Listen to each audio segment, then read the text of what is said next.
বাবু নয়, স্যার। বাকি সব কি কোন স্যার? আমি চাই আজ থেকে সম্মান সমান সমান সবার।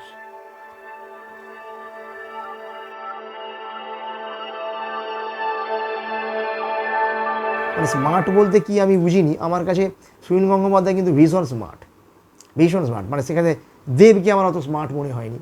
তাহলে আমি কি মমতা ব্যানার্জিকে স্মার্ট বলবো?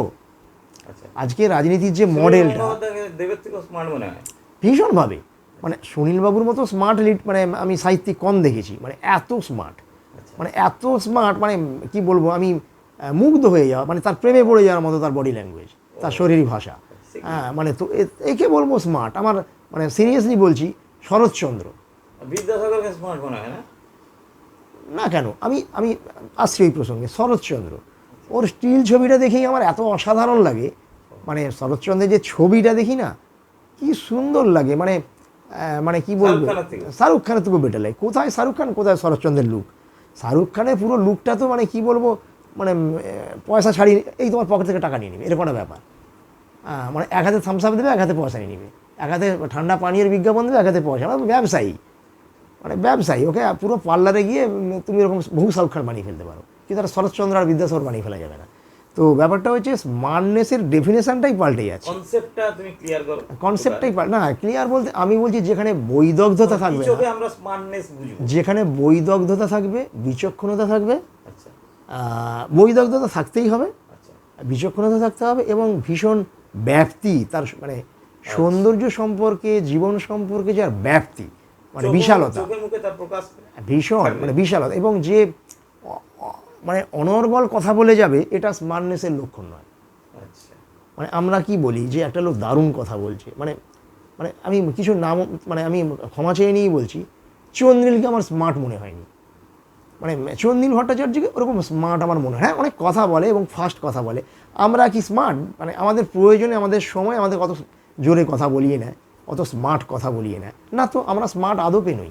আমার স্মার্ট লাগে এটা কি তুমি তোমার ব্যক্তিগত অপছন্দটাকে রেখে দিলে কোথাও? না, আমি মানে যখন কথা চন্দ্রিলের বলবো। একটা কি বিউটি নেই? তার তার মতো করে? না, বিউটি আছে মানেই তাকে স্মার্ট বলতে এমন নয়। আচ্ছা, আচ্ছা, নিশ্চয়ই বিউটি আছে। কি একটা বিড়ালকেও সুন্দর লাগে, একটা কোকিলকে সুন্দর লাগে, একটা কাককে সুন্দর লাগে। যে ছেলেটার নাক দিয়ে সর্দি ঝরে, ন্যাংটো বাচ্চা, তাকে আমার দারুণ লাগে। তো যেমন ঋতুবর্ণর একটা অবসেশন ছিল, মীরের ওই মিমিক্রি নিয়ে তার একটা অবসেশন ছিল। না, আমি কাউকে আক্রমণ করছি নি।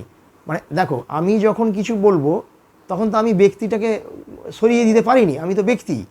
ধরো একটা কন্টেন্ট, ধরো বিষয়টা কি না, গঙ্গা ফড়িং। তো বিভূতিভূষণ গঙ্গা ফড়িং নিয়ে একরকম লিখবে, আবার রবীন্দ্রনাথ গঙ্গা ফড়িং নিয়ে একরকম লিখবে, আবার বনফুল একরকম লিখবে। কন্টেন্টটা গঙ্গা ফড়িং। তো তিনজনে তিন রকম লিখবে, তিন রকম সুন্দর। তিনটাই হয়তো সুন্দর হবে। আচ্ছা, আচ্ছা, এবার তিনটি ব্যক্তি তিন রকমভাবে বেড়ে উঠেছে, তিনজনের দেখা আলাদা আলাদা হবে। তো এটা তো স্বাভাবিক নিয়মই। ওরা রবীন্দ্রনাথ কি তার গঙ্গা ফড়িং থেকে নিজেকে সরিয়ে দেবে? সে কি বিভূতিভূষণের মতো হয়ে যাবে? না তো। তো আমি যখন কথা বলছি, আমারটাই বলছি। আচ্ছা। তো আমার কাছে রাজনীতির মডেল, মানে আমাকে যতটা সুন্দর লাগে, যেমন ধরো আগের যে প্রধানমন্ত্রী ছিল, ওই যে ভদ্রমহিলা, ভদ্রলোক। না, আমি বলছি রাজনীতিটা পরে আসছি। চন্দ্রিলের না, উপস্থাপনা বা বাচন চন্দ্রিলকে ভালো লাগে, তার থেকে আমাকে সুমনকে ভালো লাগে। ভীষণ স্মার্ট মনে হয় আচ্ছা, সুমনকে, আমার অসাধারণ স্মার্ট মনে হয়। আমার তো মানে এই মুহূর্তে বাংলা টেলিভিশন চ্যানেলে এত স্মার্ট অ্যাঙ্কারার আচ্ছা, আছে কিনা সন্দেহ আছে। মানে আমি যখন সুমনকে দেখি, আচ্ছা, মানে আমার ভার্সাটিলিটি আছে। এত ভার্সিটিলিটি আছে, মানে এত আছে, এবং যেটা আমাকে দেখ এটা বলে না। ও, মানে সুমন বলে না আমাকে দেখো, আচ্ছা, আচ্ছা, এটা বলতে হয়নি, অথচ আমি কিন্তু সুমনকে দেখি। আচ্ছা। আমি এই যে অত্যাচারিত হই ঘণ্টাখানেক সঙ্গে সুমন, আমি অত্যাচারিত হই, আচ্ছা, কিন্তু হই শুধু সুমনের জন্য। কি কারণ অবস্থা? সুমন যেভাবে কথা বলবে, যে ভাষায় কথা বলবে, কীভাবে হ্যান্ডেল করবে, কীভাবে এই সমস্ত কুটকাচালি, এই সমস্ত নর্দমা ঘেঁটে সুন্দর কিছু শেষ পর্যন্ত একটা কনক্লুশনের জন্য কাছে নিয়ে যাবে সুমন। আচ্ছা, আচ্ছা, আচ্ছা। এইটা এই একটা সৌগন্ধ্যটা। বৈদগ্ধ্য মানুষই পারে, একটা বিচক্ষণ মানুষ, একটা ব্যাপ্তি আছে এমন মানুষই পারে। আচ্ছা, মানে ধরো যেগুলো ঘাটাঘুটি করে সুমন, এই নোংরাগুলোকে নিয়ে ঘাটাঘাটি করে, বানানো। ওটা তো একটা অত্যাচার। আচ্ছা, অথচ ওগুলো একটা অন্যভাবে এন্টারটেন করি নিশ্চয়ই, একটা অন্য ধরনের এন্টারটেনও পাই। না, না, না। কিন্তু সুমনকে আমার ভালো লাগে, মানে কারণ সুমন কখনো বলে না যে আমাকে দেখ। আচ্ছা, চন্দির কিন্তু বলে দেয় আমি আসছি, এটা বলে দেয় চন্দির। আমি আসছি, এটা চন্দিল বুঝিয়ে দেয়।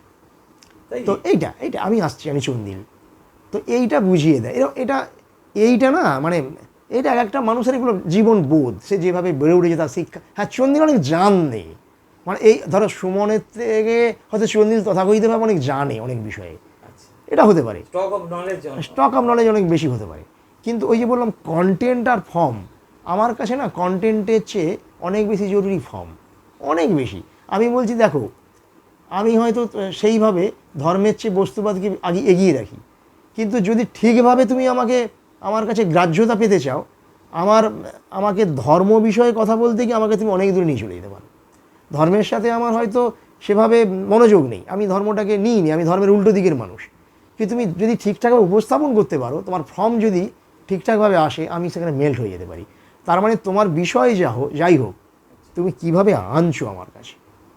যে কোনো শিল্পের আমি ফর্মটাকে বেশি গুরুত্ব দেব, যে কোনো শিল্পে। আজকে এই যে গান দেখবে কত পাতি গান, মানে আমার তোমার 9-এর দশকের বাংলা সিনেমায় যে গানগুলো এসেছে পুলক বন্দ্যোপাধ্যায়ের, খুব একটা আহামরি কিছু কথা নেই। পুলক বন্দ্যোপাধ্যায় তবু ঠিক আছে, তারপরে যে কথাগুলো এসেছে, এই যে চিরদিনই তুমি যে আমার, একটা গানের কথা, এ কি চিরদিনই তুমি যে আমার, মানে এই কে কাকে বলে, পাতি লোককে বলে, কিন্তু গানটা কোথাও আমার ওই কথাটাই অন্য জায়গায় ঢুকিয়ে দেয়। কি সুর, ফর্ম, মানে যেভাবে সে বলছে, তার গায়কী, তার ভঙ্গি। তো আমার মনে হয় এইটা কন্টেন্ট যাই আসুক, সেটা সে কীভাবে বলছে, হ্যাঁ, তো সেইটার ওপর অনেকটা ডিপেন্ড করে। তো এইটা দিয়েও আমি স্মার্টনেসের জায়গাটাকে একটু বিচার করব। ফলে আমার কাছে অনেক বেশি সেই দিক থেকে সুনীল গঙ্গোপাধ্যায় অনেক বেশি স্মার্ট। আর সেই অর্থে আমার কাছে গড়ে ওঠে কিভাবে, মানে অনেক দেখা মানে একাডেমিক জায়গাটা আমি সেকেন্ডারি ক্ষেত্রে রাখবো। আচ্ছা, অনেক দেখা, অনেক মার, এটা শেখার জিনিস নয়, অনেক মার, শেখার জিনিস নয়, অনেক মানে অবস্ট্রাকশন, বা কারো কাছ থেকে রপ্ত করা, মানে অনুকরণ করে শেখা যায়।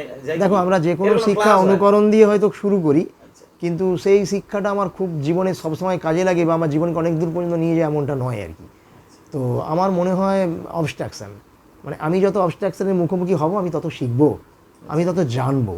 এবং ধরো দেখলেই হয় না, ধরো টেনের জানালায় অনেক লোক দেখে দেখে চলে যাচ্ছে, তো তাতে কি, ওই একই কন্টেন্ট, সেই ফিঙে পাখিটা বসে আছে কলমি গাছে, এরকম ডোঙাতে জল তুলছে, চাষি বউ মাথায় ধানের বোঝা নিয়ে চলে যাচ্ছে, ওটা বনফুল দেখবে একরকমভাবে, রবীন্দ্রনাথ দেখবে একরকমভাবে, বিভূতিভূষণ দেখবে একরকমভাবে, নিমাই সাঁতরা দেখবে একরকমভাবে, আবার মমতা ব্যানার্জি যদি দেখে ওই যেতে যেতে কোথাও একটা প্লেনে করে ওইটাকে সে দেখবে একরকমভাবে। তো প্রত্যেকে তার মতো করে দেখবে একই কন্টেন্ট, কিন্তু বলবে অন্যভাবে। এই বলার ভঙ্গিটা নির্ভর করে সে জীবনটাকে কিভাবে দেখেছে, কিভাবে দেখতে চায়। এই দেখাটা না গড়ে ওঠে খুব ছোটোবেলা থেকেই, খুব শৈশব থেকে। হ্যাঁ, সেটাকে আমাদের পড়াশুনো অনেকটা ধারালো করে, অনেকটা চৌকস করে, অনেকটা মেকআপ দেয়। মানে মেকআপের তো ভীষণ প্রয়োজন আছে, আমি মেকআপটাকে বলছি না প্রয়োজন নেই, কিন্তু সেই আমার বেসিকটা যদি ঠিকঠাক না থাকে, মেকআপ দিয়ে কী করবো? কোথাও বেসিকটাকে ঠিকঠাক থাকতে হবে। আজকে এই যে আমরা সিনেমাগুলো দেখছি, জীবনের জার্নি তার শৈলীও নির্মাণ করে দেয় ভীষণভাবে তোমার কন্টেন্ট, তুমি কি, তোমার মধ্যে কি আছে বিষয়, সে তার আপন মানে নিয়মে একটা শৈলী নির্বাচন করে নেবে, কীভাবে করে নেয়, এবং জীবনটাকে একদম বিল্ড আপ করে দেয়। তোমাকে বলে দেবে যে তুমি এইভাবে হাঁটো, এইভাবে চলো। ধরো একটা লোক ক্রমশ সে মাথাটা নিচু করে বাম দিকে হেলিয়েই রাস্তায় হাঁটে, তো এর তো সোর্স আছে। তো আবার এইটাকে কেউ যদি কখনো রপ্ত করার চেষ্টা করে, ভালো লাগতে পারে। আমি হয়তো কোনো একটা কিছুকে ভালো লাগছে, তো ওইটা আমি যদি গ্রহণ করতে পারি, আমি অনুকরণ করার চেষ্টা করতেই পারি, চেষ্টা করে আমি এটাকে অনেক সময় অ্যাডাপ্ট করতে পারি। কিন্তু যদি আমার ভেতর পর্যন্ত ওই অনুকরণটা গিয়ে একটা সময় মার্জ না করে যায়, তাহলে আমি ক্লান্ত হব এবং ওটা এক সময় খসে পড়বে। আমি বলছি কোনো ভালো জিনিসকে, সভ্য জিনিসকে আমি অনুকরণ কেন না করব? বেশিক্ষণ রাখা যায় না বলছো? একদম রাখা যায় না। মেকআপটা যখন নিজের হয়ে যায়, একবার নিজের সাথে মানিয়ে যায়, মেল্ট হয়ে যায়, তখন সেটার একটা দারুণ, মেকআপটা যে অনেকক্ষণ ক্যারি করতে পারে, তখন আর সেটা মেকআপ থাকে কি থাকে না। তো এইটা খুব জরুরি। আর আমি তো বলবো বৈদগ্ধ্যতা, গভীরতা, জীবনবোধ, মানবতা, এরকম অনেক মানবতা, এটাকে বাদ দিয়ে আবার বৈদগ্ধ্যতাও নয়। মানে আমি কতটা অন্যের প্রতি সহানুভূতিশীল, কতটা আমি নিজেকে ভাঙতে পারি, আমি আমাকে কতটা অনেকের মধ্যে দিয়ে দিতে পারি, মানে আমাকে কতটা সরাতে পারি, আমাকে সরানোর মধ্যে স্মার্টনেসটা প্রতিষ্ঠা করা যায়, আর দম থাকা চাই।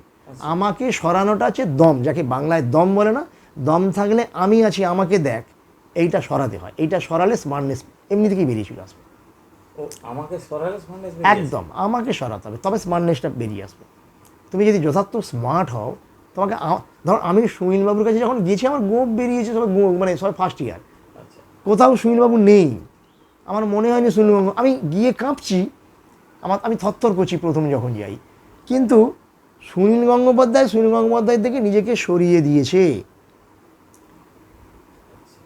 মানে সে নিজেকে সরিয়ে আমার কাছে চলে এসেছে, আমার দিকে এগোচ্ছে আস্তে আস্তে গুটি গুটি পায়।